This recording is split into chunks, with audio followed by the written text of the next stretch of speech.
Video for today guys, magluluto tayo ng ginataang nangka or langka. Okay. Ayan po, nagbukal-bukal na po. Malapit na. Ay, nako.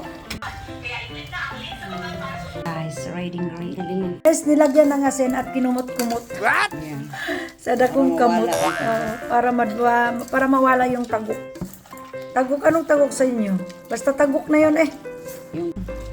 Ayan po. Ayan. Kinumot-kumutan na po.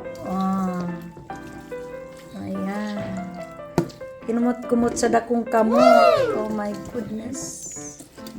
Iprito muna para hindi maghihiwalay doon sa gata. Kumot-kumot. Lamas. Ready na po. Yung unang gata. Yan, lamas. Kamatis, ano yan?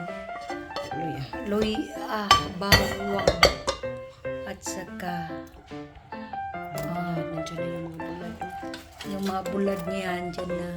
Yan. Tuyo. At saka tanglad.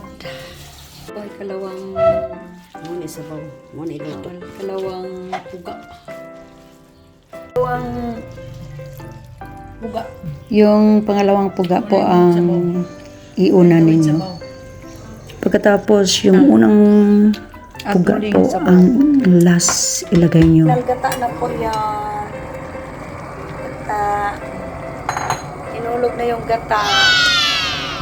Yung aming ginataang nangka. Ayan, sarap diba?